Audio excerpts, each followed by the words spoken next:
Iowa bourbon. Huh.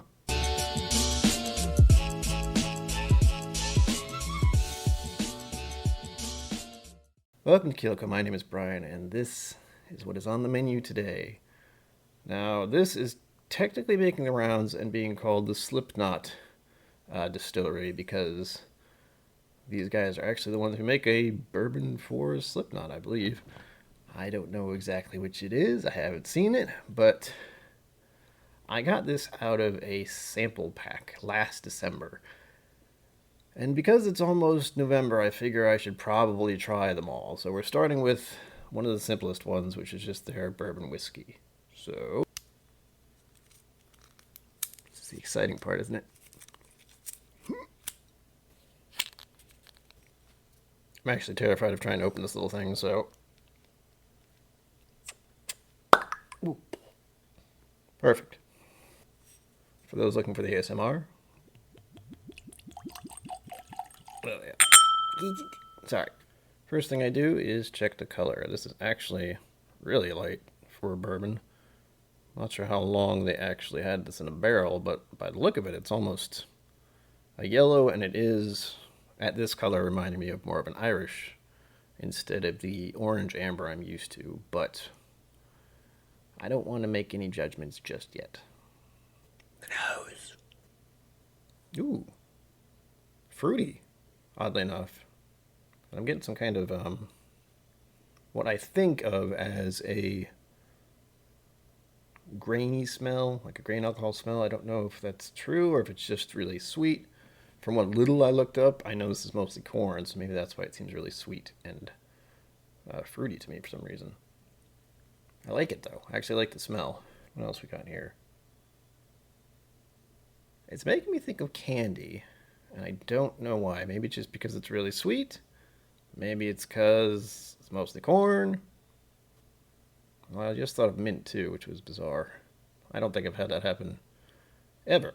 But as I'm finding, this is a different beast, really, compared to what I'm used to. I'm thinking of a fruit lollipop. A grapefruit lollipop, I think. Onto the palate.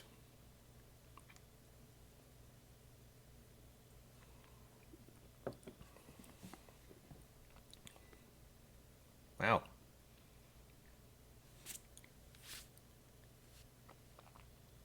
%, so I didn't expect that much of a burn. But this is quick. And as usual, I like to take just regular sip and not think about it too much. But it's leaving my tongue a little dry at the end, nothing severe. Now let's go in for the analysis.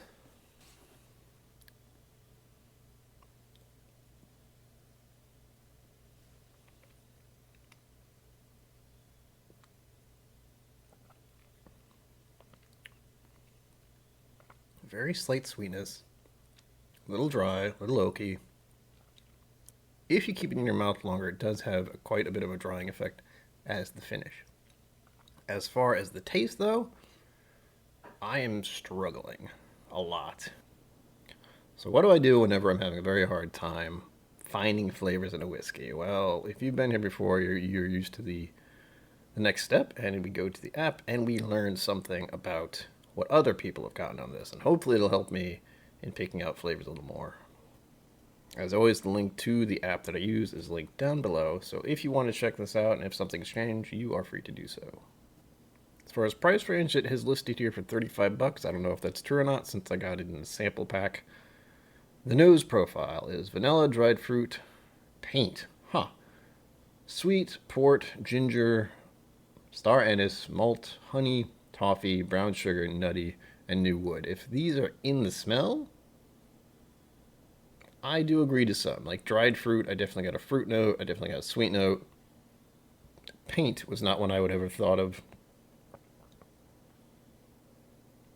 And I wanted to say brown sugar at some point, but I think that was more the taste. So, flavor profile for the community notes.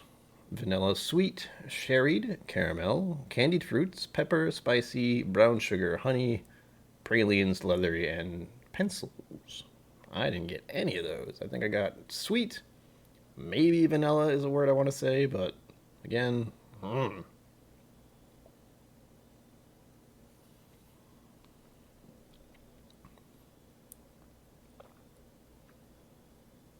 That's a little sweet, and that's about it. And to finish, dried fruit, allspice, apple, pepper, clove, perfumed, caramel, honey, and cinnamon. The official overview. Cedar Ridge Whiskey is for the explorers, aficionados, and connoisseurs that want more authenticity and a personal human connection when it comes to their whiskey drinking experience. I like that thought. Cedar Ridge, Iowa's first distillery, brings you the best Midwest whiskey for American beloved Greenbelt.